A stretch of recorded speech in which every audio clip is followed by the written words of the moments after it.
Well, we continue to hear about people who are still unable to get back to the Isle of Man. They've all got their own reasons, and obviously things are still moving as we do these interviews to try and alter legislation to make things easier. But Paul, you're joining us now from the UK. Your story is very interesting because you actually left the Isle of Man knowing at the time that there was a lockdown in process. I should point out you're a key worker, you're offshore oil industry, and you were going back to work. You went off the Isle of Man, okay, but still having a problem getting back. Yeah, so I left after the borders closed. I left on the 31st of March to go to work. So as a key worker in the UK energy sector, it was important that, I did go to work and that I can support my family. The initial lockdown was for the 21 days, which took it through to the 17th of April. And now I work a rotation of 3 weeks away offshore and then 3 weeks at home. So I was due back, or I did leave work on the 22nd of April, which was initially going to be after the borders closed. So I was being a bit optimistic that something would be in place to allow me to return, but I'm still stuck trying to get home.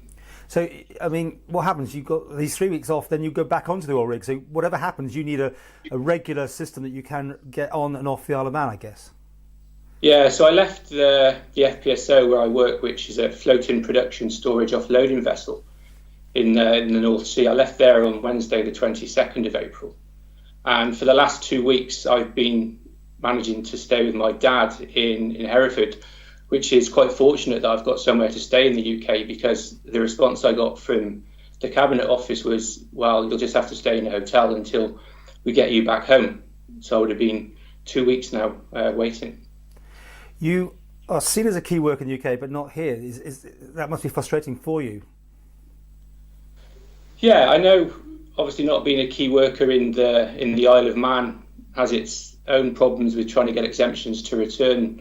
But being a key worker in the UK and having that exemption to travel would be nice to be able to actually get home to see my family in my time off. Your MHK Rob Collister has taken this up. I think it's come from Tynwald a couple of times, and he was using your example, wasn't he? Yeah, my local MHK Rob Collister has been very good. I've been in communication with him, and he's raised it in Tynwald on a number of occasions, looking back through on the 14th of April, 21st of April, the 28th of April, and then also yesterday it was also discussed again in Tynwald, and the Chief Minister himself said, I thought everything had been sorted and UK key workers could return. But unfortunately, I'm still stuck waiting for a date and amendments to legislation to be changed. And of course, things have moved here because the situation of going into this hotel has now is come to an end. I understand people have to self-isolate. Are you still prepared to go home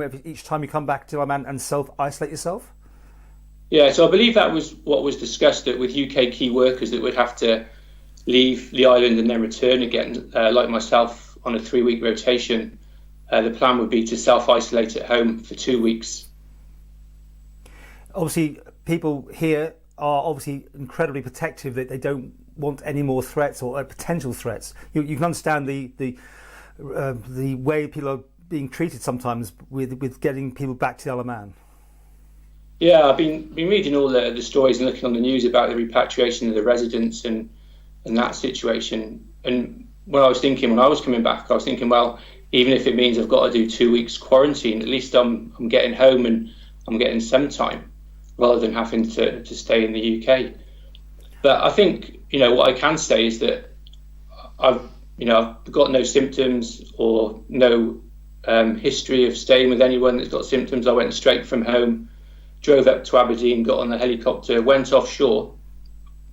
The company that I work for has got all precautions in place at work in terms of PPE, masks, social distancing. We've gone down to single cabins because normally it's a 2-man or a 3-man cabin where we work alternative night shift and day shift. But part of that process was a reduction in the POB, so we've all got single cabins. They've staggered the shift times, they've staggered the meal times as best they can.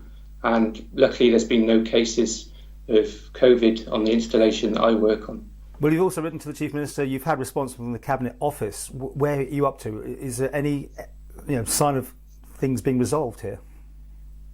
Well, that's the frustrating thing, that I've been asking for so long and put my situation across, that I would just like an exemption to be able to travel back to the island. And I understood that there was provisions in the legislation as it stood to allow an exemption to be issued given people's situations. But where I am now, I've had about 15 emails back and forth over the last month between different peoples in the Cabinet Office.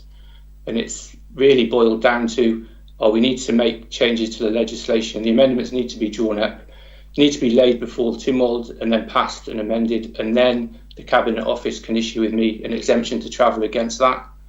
And it must be frustrating that you know that other key workers, Manx key workers, are coming in and doing jobs and you can't get on that system.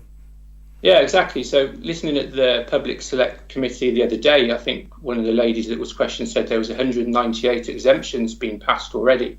177 of those were key workers coming in. So I'm not understanding why I can't get an exemption. I know I'm not an Isle of Man key worker, but being a UK key worker and having to travel back and forth like I do, why I can't get an exemption to travel home. And I thought they were doing that for Merchant Navy and other things, so that potentially there is a way yet it can be done. Yeah, so I think there's things in place that need to be moved and amended to let me do that. But I'm just so frustrated that it's taken so long to get that, and having to get my MHK to really put the case across, and that it wasn't looked at when the legislation was made initially. Maybe how are people going to get back and forth?